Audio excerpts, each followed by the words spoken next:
Welcome, my friends, to the Beggars and Brawlers podcast. This is episode 46, recorded Friday, the 6th of May, 2022, and I kind of need somebody to talk me off a ledge.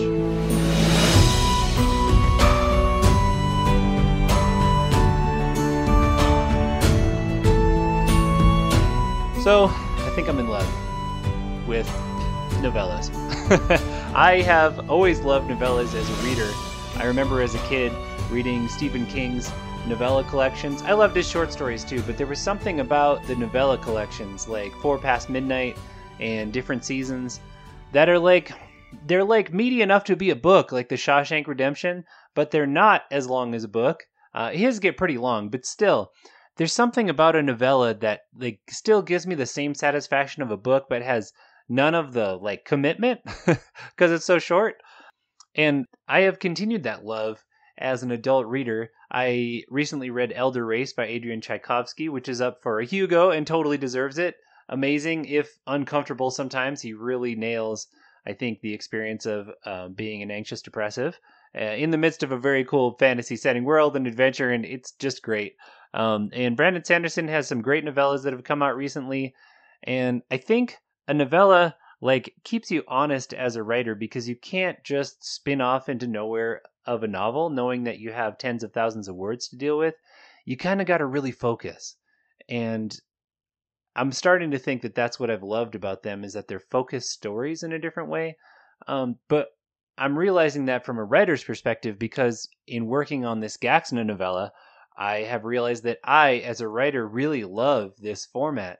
Just like if you ever write poetry and you sit down to write a poem that's just kind of free form, it's like, well, what am I going to do? Versus writing a sonnet is like, here are the things, here are the rules. And even though novella at its core is just about length, it's going to be no longer than this particular length. That one rule, that one boundary really pushes me to fit a beginning, middle, and end in there, and to make it matter really fast. And my writing is always the best when I feel impatient with it, when I'm like, I've got to get in and get out quick and tell the story, and can I do this shorter? Can I get to the good part faster? And I feel like novellas just push me to do that.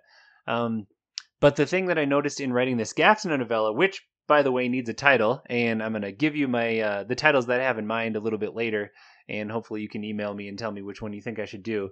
But the thing I realized in writing this one, too, is that being that short, my writer's brain is now big enough to hold the whole story in my mind as I'm writing it. As I'm writing the last chapter, I can still remember the verbiage of the first chapter and exactly what happened.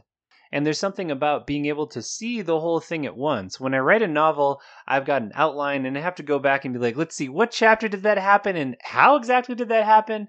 Rebel of Riddle and Woe took me 4 months, I think, or 5 months to write a first draft.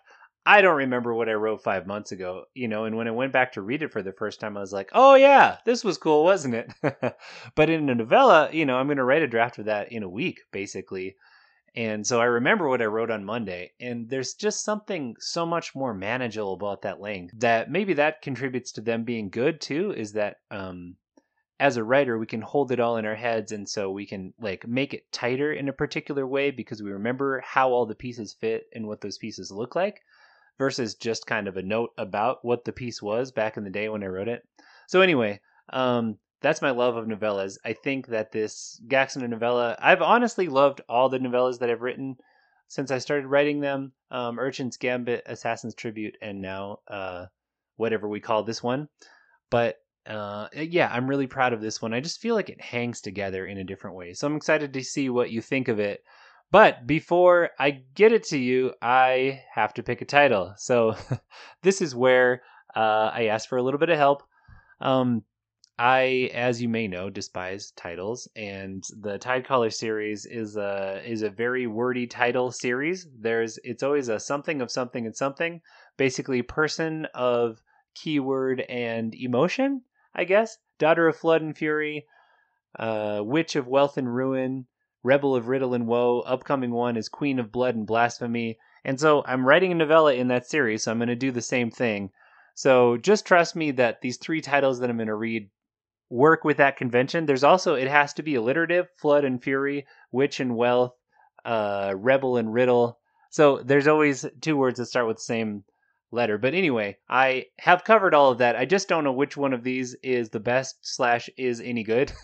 So I'm going to read them out. And if you have any opinions, please just email me. There is a link in the show notes to do that and say you should do this one or that one, because I'm literally just going to take the most popular one and use it because I don't know. And anyway, you're the one that reads it. Like, it should be the thing that appeals to you the most. So anyway, here they are, in no particular order.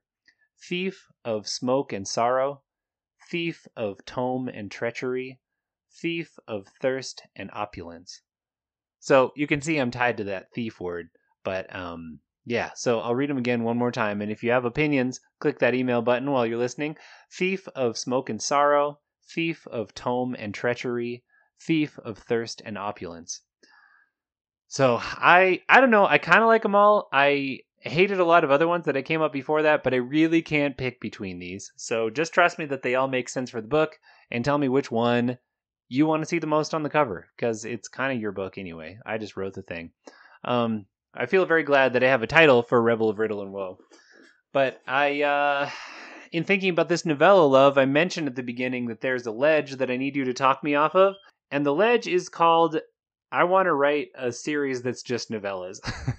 I enjoyed this so much that I'm like, could I tell a really big story? Because my mind only works in epic stories, like planet-ending, universe-changing kind of epic fantasy stories. But could I tell it in 15,000-word segments instead of 100,000-word segments? I feel like I could, and I feel like doing it would keep me honest again in a way that a larger novel doesn't, because you can just kind of spread out. A novella, there is no room for sprawl. You got to get in and get out, and I think that that could be pretty awesome, told in a big story told in a little way, kind of like, like episodes of a season that all culminate in a big story, but are self-contained at the same time. The Witcher's kind of like this. I thought a lot about The Witcher because I did a workshop on it recently, and yes, this is a tangent, but The Witcher, at least season 1, I haven't watched all of season 2 yet. Season 1, they usually have a self-contained story in there, which is Geralt shows up and somebody wants to hire him to do something, and it goes wrong, and hilarity ensues. Except it's not hilarity because it's grimdark, so grimdark hilarity. And then there's also little threads of Ciri's story as she goes from point A to point B and thinks about how she needs to find Geralt, and also often threads of Yennefer's story. So those are like the bigger ones, and they may not feel satisfying in the same way, but they always have Geralt there to give you that satisfying beginning, middle, end. And so you put up with the longer ones until you get invested in them, and then sometimes you're more interested in those than Geralt's story. But anyways, I think that it would be really fun to write a series that does that. I don't know if that particular format, but something like that, where I tell little satisfying chunks of a larger, more satisfying thing. But I don't know if anybody wants to read novellas. I don't know what I would sell them for. I mean, I'd probably end up doing a bunch of box sets of them. But is that a thing that you would want to read? Like, would you want to read 6 books in the course of a year instead of 1, and they're all short and they come out faster and they tell little pieces? Or would you rather I just like glommed them into a novel and did it that way? Although, if you put them in a novel, it becomes kind of like a novella collection. I don't know. It's not the same. Would you be interested in a novella series? Like a series of probably like 20 books that are all 15,000 words instead of being 100,000 words. So like a 3-hour read or a 2-hour read each. I think it'd be really fun to write. So if you think it'd be fun to read, I'm maybe going to jump off that ledge. But if you don't think it would be fun to read, talk me off, because I kind of want to jump. So in other news, my revision of Rebel of Riddle and Woe is coming right along.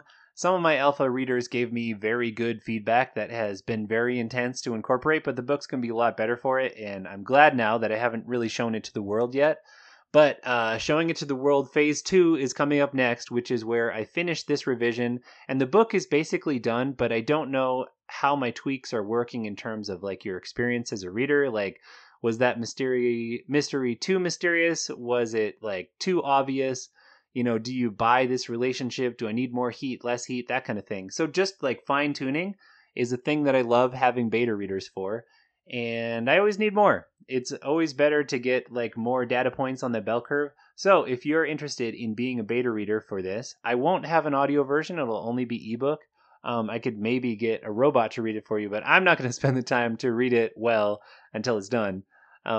But if you're interested in reading that or having a robot read it to you and giving me feedback just on how it lands, and in fact, you don't even need to write out feedback. I will send you a message and be like, ask probably 3 questions about it to help me fine tune what's going on.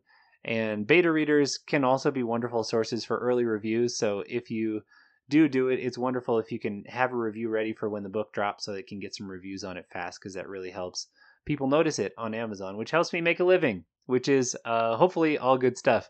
So those are my 3 asks. Which title do you like? Should I do a novella series? And can you beta read this book for me? Thanks for helping out in any way you can. You can just hit that email link and let me know what you think of the title, what do you think of a series, and if you want to read. And if you don't have opinions, or if this is like 10 years in the future and it's totally post-relevant because the novella series is out and the other novella has a title and all that, please disregard. Thanks for listening. So speaking of something else that will be totally meaningless 10 years from now, just a quick update on where I'm at with those projects.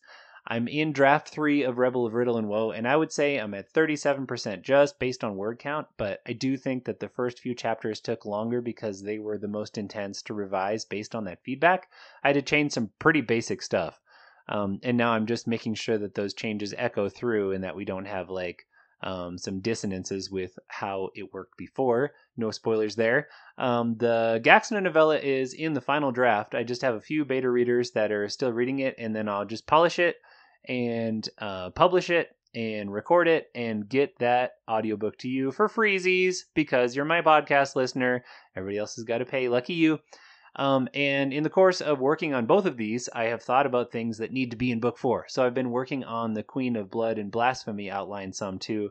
I would still say it's at like 20%, because there's lots that still needs to go into it, but it's been a while since I worked on it. So it's kind of cool to see that book taking shape.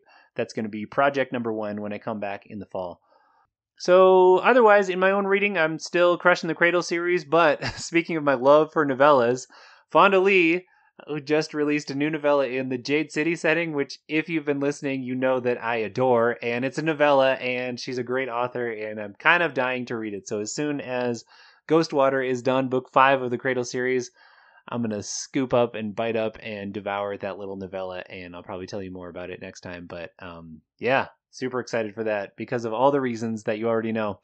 So with that, I should probably get back to doing these revisions so I can get you these books before fruit season hits, because it's coming awfully fast, friends. I do not have very many working days to get all my fruit stuff in order and finish this book and this novella. Might be a little bit ambitious on my part, but what is life if you're not ambitious, right? I can do it all.